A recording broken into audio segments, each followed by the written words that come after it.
Hi there and welcome back to my channel. This is Sean, the Honest Book Reviewer, with another book review. In this video we're discussing Agatha Raisin and the Murderous Marriage, written by MC Beaton. Here's the book. I enjoyed this book so much. It's such a fun book. I love going back to Carsley and meeting Agatha and the other characters in the village. But I enjoyed this book a lot because it also gives us Agatha's history, more of her history. And Agatha grows as a character in this book so much. But the mystery is so good, there's great laugh out loud moments. It's another great book in this series. So who is Agatha and how do we get to the start of this book? Well, when we first meet Agatha, she's selling up her PR firm and she's moving to the Cotswolds, to Carsley. And she just wants to have a nice quiet village life. She thinks she'll meet nice people in the village and become friends with so many people. She's imagining that. That's her dream. But she's always doubtful. She's always doubting, are people friends really? Are they her real friends? Does she fit into the village? And she has moments all through the series so far where she's just doubting the fact that she fits in. She wants to move back to London. She thinks that she doesn't like the village life at all. But then certain things happen and she just loves the village all over again. So we have this flip-flopping going on with Agatha quite a lot in the series. In the series as well, early on in the series, she meets a neighbour called James who moves in next door. And she falls instantly in love with James, head over heels. And she's always trying to find out ways to get the affections of James, trying to wheedle in to his life a bit. And she's certain that James is going to propose marriage to her at one stage. She's certain that there's romance in the cards for her and James in the future. And that's where we get to this book, because at the end of book 4 in this series, The Walkers of Denbley, James does propose marriage to Agatha in a certain way. It's not a great proposal. She's not head over heels in love with the proposal that she gets, but she accepts. And so we start this book with James and Agatha getting married, or they think they're going to get married, because Agatha still doesn't know if she's still married, because we learn that in her younger years she married a guy called Jimmy, and she tells everybody that Jimmy is dead, but she doesn't know for sure. But before their marriage, Agatha has moved into James's cottage and put her own cottage up for sale. That's very interesting in this book. A lot of this book becomes about how James and Agatha go about living together. It adds for a lot of comic moments. There's some great drama in there as well. It's just a great thing to see these two characters in the same environment for so long in this book, because it opens up so much of their characters. We get different sides of them, especially James, because we didn't see certain sides to James until this book. And we see sides to James that irritate Agatha. We start to wonder, how would they go in this series if they were married and living together? How would they cope? Because James is a kind of character where he likes things put away neatly all the time. Agatha's not. Agatha doesn't mind clutter. Agatha's a bit messier. Also, Agatha hates cooking. She prefers microwave meals. James loves cooking and he detests microwave meals. And also when Agatha tries to cook for him, it's a disaster. She burns things, things go wrong, and kind of just messes up the whole place. So there's things going on between them both that would just drive each other nuts, I think, if they were together in the same environment for too long. So it's interesting to see that in this book. But on the morning of their wedding day, they're about to say their I do's and get married, when who should turn up but Agatha's first husband, Jimmy. He's not dead after all. So you can imagine there's a huge scene. Agatha's furious. Agatha didn't know that he was still alive. She assumed he was dead, but she never told anybody about her doubts. And of course, James is furious as well, because he finds out that Agatha was lying to him. So there's big moments at that part of the book. And there are some angry people, of course, in the book at that moment as well. The next day, Jimmy, Agatha's first husband, is found dead in the village. And of course, Agatha and James are early suspects. They know they didn't commit the crime, so they've got to find out who did. The whole mystery then becomes about Agatha and James working together to clear their names. And they have to work together when James is still furious at Agatha for what she did. And also, they're living in James's cottage together still because somebody's already bought Agatha's cottage. And this person, Mrs. Hardy, won't sell it back. So Agatha's furious at James and Mrs. Hardy and everybody.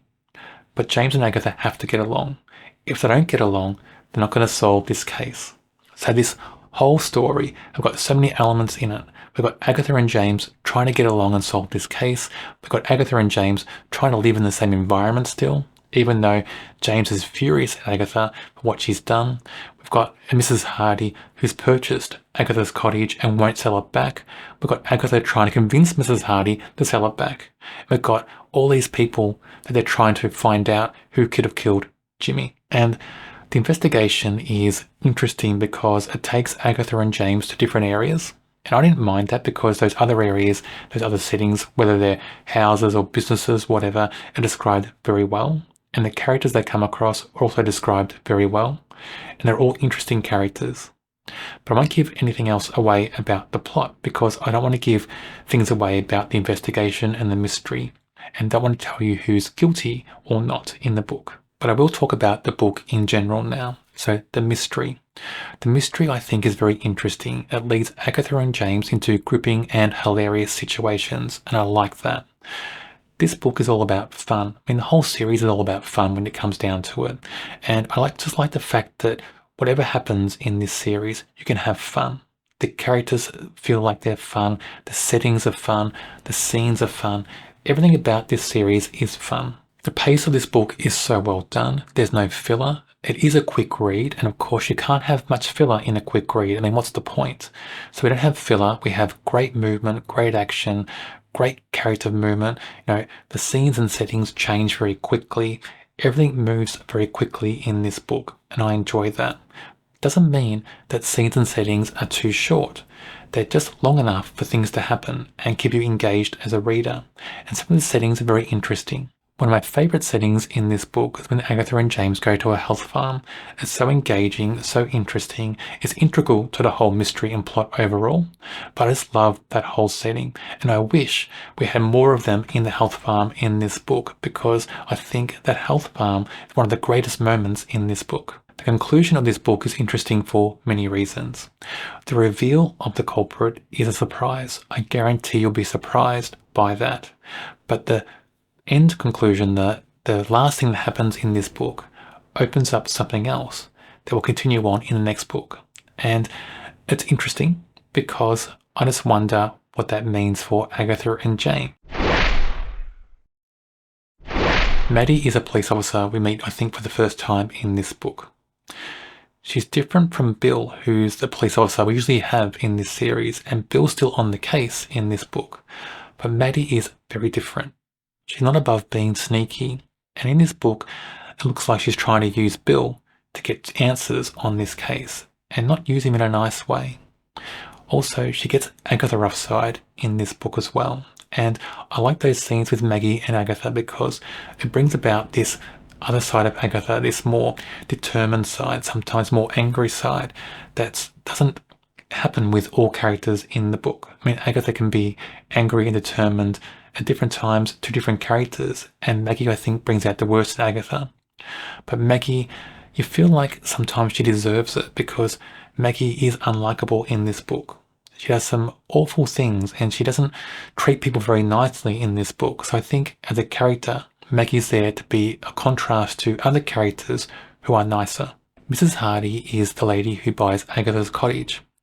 I think the main purpose of her in this book is to be a character that brings out the worst in Agatha, that makes Agatha angry, and also brings out a determined Agatha to get her cottage back. Mrs. Hardy also feels like the same character type as Agatha in some ways. She moved to the village for the same reasons that Agatha did.